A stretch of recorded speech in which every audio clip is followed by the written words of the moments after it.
Infrastructure देश के विकास में एक अहम भूमिका निभाता है और जिसके न होने से एक देश बुनियादी रूप से कमजोर कहलाता है। देश का हर नागरिक एक मत से विकास चाहता है। उसे हॉस्पिटल, स्कूल्स और लंबी चौड़ी सदाबहार सड़कें चाहिए जिससे उसका जीवन बिना रुकावट और सुगमता से चल सके।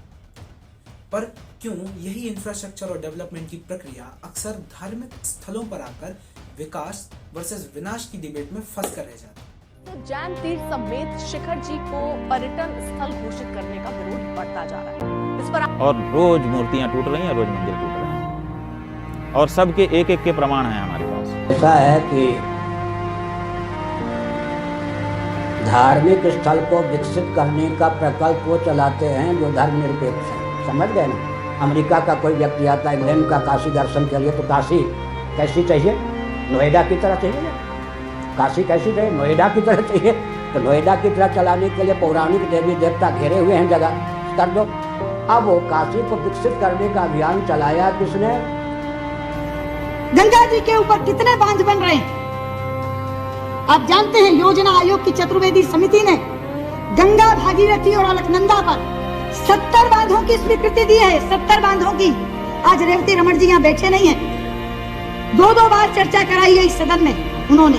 हम सब सांसदों को साथ लेकर प्रधानमंत्री जी के पास जाते हैं।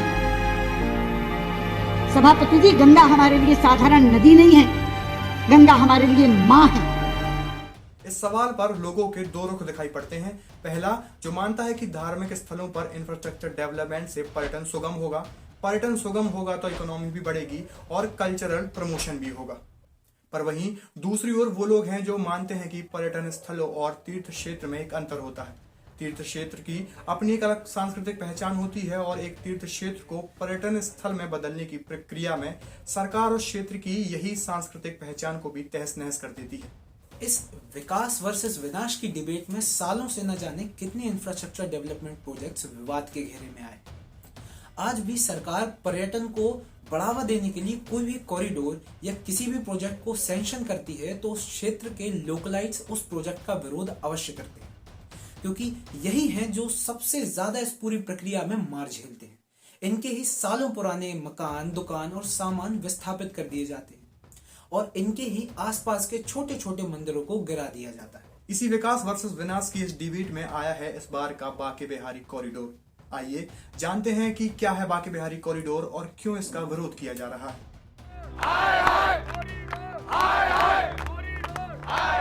हम वृंदावन में जन्म दिया है, हमारी कितनी पुश्तें निकल गई यहाँ पर। आज हमसे कह रहे हो बिहारी जी चला जाए, बिहारी जी छोड़ दो। कैसे छोड़ देंगे आप बताओ मुझको? मैं रोज आरती करने वाला व्यक्ति हूँ, मुझको यहाँ से 20 किलोमीटर दूर फेंक दोगे, मैं कैसे जाऊंगा? कैसे दर्शन करूंगा बिहार जी के? को ये भरोसा है कि हिंदुत्व की दूसरी सरकार नहीं है, जाए तो जाए कहाँ? और हिंदू पे हिंदू अत्याचार करे, भाई के भाई मारे तो भैया मर नहीं पड़ेगा। कोई मुआवजा या कुछ भी मिले, लेकिन जो हम लोग का अस्तित्व ही खत्म हो गया है तो मुआवजे का क्या करेंगे हम लोग? ठाकुर जी उस कुंज गलियों में मिट्टी में खेले हैं, अब उन कुंज गलियों को मिट्टी में मिलाया जा रहा है। शायद आपको पता हो कि बीते साल जन्माष्टमी 18 अगस्त को बांके बिहारी मंदिर प्रांगण में ज्यादा भीड़ हो जाने के कारण भगदड़ मच गई थी, जिससे 2 लोगों की जान चली गई थी और कुछ लोग घायल हो गए थे।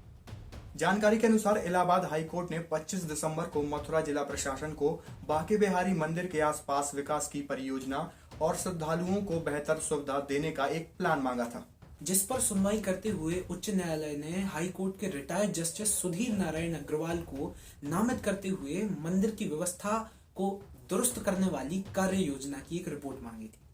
फिर उसी दिशा में आगे बढ़ते हुए 8 सदस्यों की टीम का गठन हुआ था, जो मंदिर के आसपास के एरिया को सर्वे करके 17 जनवरी को जिसकी रिपोर्ट हाई कोर्ट में सबमिट करने वाली थी।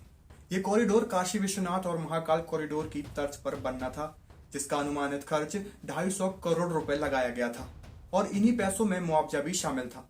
टोटल 5 एकड़ में फैला ये कॉरिडोर विवादों के घेरे में जब आया, जब सर्वे के दौरान इसके अंतर्गत आने वाले 300 से भी ज्यादा भवन, कुछ धर्मशालाएं, कुछ पुरानी कुंज की 14 गलियां और 8 छोटे छोटे मंदिर इसके दायरे में आए।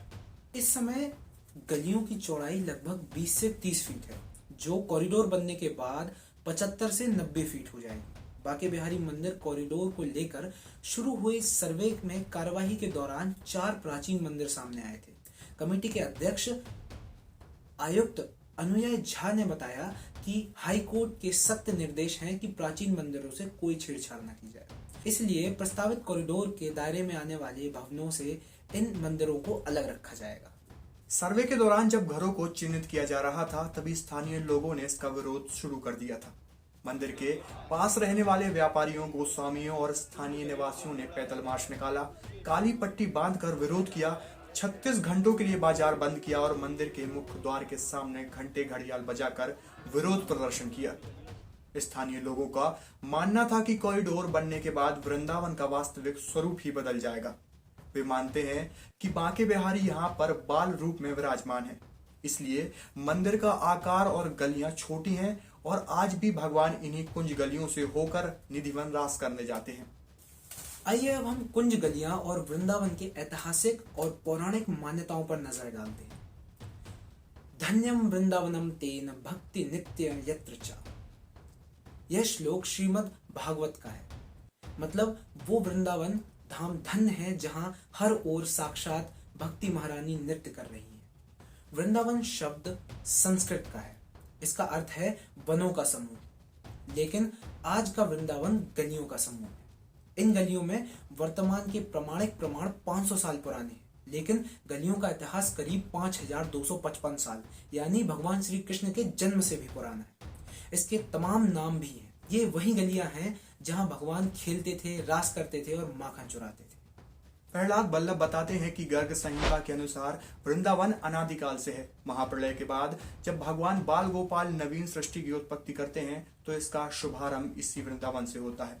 गर्ग संहिता के मुताबिक श्रीमन नारायण की उत्पत्ति श्री जी के मन से हुई है और श्री जी वृंदावन के बिहारी जी के हृदय में विराजमान रहती हैं। वृंदावन की कुंज गलियां इसकी प्राण है। कुंज गलियां मात्र कुंज गलियां ही नहीं है, ये मनमोहक प्राकृतिक सौंदर्यता और प्राचीन बसावट को अपने आप में समेटे हुए हैं। मतलब ये ऐसी गलियां हैं जिससे एक छोर से अगर आप निकलें तो दूसरे छोर पर पहुंच जाएंगे। श्रीमद् भागवत में भगवान कृष्ण से अर्जुन ने इसके बारे में पूछा था। अर्जुन ने भगवान कृष्ण से कहा, भगवान आप रहते कहाँ हैं? सब लोग आपको ढूंढ रहे हैं। तब भगवान ने यह उत्तर दिया, ना तद्वा सहते सूर्यो न शशांको न पावका यद गत्वा ना निर्वंते तद धाम परम महा। कुंज गलियों का हर एक किनारा शहर से शुरू होता है और यमुना तट की ओर जाकर मिलता है। इसी तरह एक गली का दूसरा सिरा तीसरी गली से मिलता है और फिर वह सभी मंदिरों तक पहुंच जाता है। इस बसावट की सबसे बड़ी बात यह है, वृंदावन छोटा शहर है। यहाँ आने वाले लाखों तीर्थयात्री अपने आप से घूमते फिरते रहते हैं। छोटी कुंज गलियों से फायदा यह है कि तीर्थयात्री अपने एक गली से दूसरी गली में अपने आप पहुंच जाते हैं और आसानी से सभी प्राचीन मंदिरों के दर्शन हो जाते हैं। लोगों की माने तो करीब 500 साल पहले स्वामी हरिदास जी ने संगीत की साधना के जरिए इसी श्रीधाम वृंदावन में निधिवन में प्रिया प्रीतम की जोड़ी को प्रकट किया था, जो आज हमें बांके बिहारी के रूप में दर्शन दे रहे हैं। वृंदावन में करीब 5,500 मंदिर हैं। प्रमुख मंदिरों में कुंज गलियों में घूमते हुए आसानी से दर्शन किए जा सकते हैं। यहाँ हर घर में ठाकुर जी विराजित हैं। इसमें 7 देवालय यानी 7 मंदिर आते हैं, जो कि गोविंद देव मंदिर, गोपीनाथ मंदिर, मदन मोहन मंदिर, राधा दामोदर मंदिर, राधा श्याम सुंदर मंदिर, गोकुलानंद मंदिर और राधा रमण मंदिर शामिल है। इन मंदिरों की स्थापना वृंदावन में चैतन्य महाप्रभु के शिष्यों ने की। यहाँ के स्थानीय लोग कहते हैं कि वर्तमान में भीड़ बढ़ती जा रही है। शहर में इतनी जगह है नहीं, इसलिए कितना भी बड़ा कॉरिडोर बन जाए, आज 1 लाख लोगों के लिए कॉरिडोर बनाएंगे, 10 साल बाद 10 लाख श्रद्धालु आएंगे, फिर क्या करेंगे? ज्ञानेंद्र गोस्वामी कहते हैं कि मैंने अयोध्या, उज्जैन, काशी जाकर देखा, वहां कॉरिडोर बनने के बाद भी मंदिर में प्रवेश की जगह उतनी ही है। जब प्रवेश उतना ही होना है तो भक्त फिर आसानी से जा सकते हैं। प्राचीन रंगों और श्रद्धा से भरे इतिहास को जानकर और सरकार के फ्यूचर डेवलपमेंट के इस विजन को देखकर आपका क्या मत है? क्या आप कॉरिडोर और आर्थिक विकास के तर्कों का समर्थन करते हैं या आपका विश्वास कुंज गलियों के पौराणिक इतिहास पर है? क्या आप कॉरिडोर से होकर बांके बिहारी के दर्शन करना चाहेंगे या फिर कुंज की तंग गलियों से होकर गुजरना पसंद करेंगे? अपनी राय हमें कमेंट सेक्शन में जरूर बताइए। अगर व्रज में रहने वाले और पर्यटकों की माने तो वृंदावन उनके लिए कोई स्थान नहीं, एक एहसास है। तो इसी एहसास को बनाए रखने के लिए हमारी वीडियो को बहुत सारा प्यार दें, लाइक करें, सब्सक्राइब करें और कमेंट सेक्शन में अपनी राय अवश्य बताएं कि आपको हमारी वीडियो कैसी लगी। इस प्रकार की वीडियो बनाने के लिए एक एक्सटेंसिव रिसर्च और बहुत गहन स्टडी लगती है, हम लोगों की बहुत मेहनत लगती है। तो अगर आपको ये वीडियो पसंद आई है और आप ऐसी ही वीडियो आगे देखना चाहते हैं तो शेयर भी अवश्य कीजिए और हमें अपना प्यार दिखाते रहिए। राधे राधे राधे।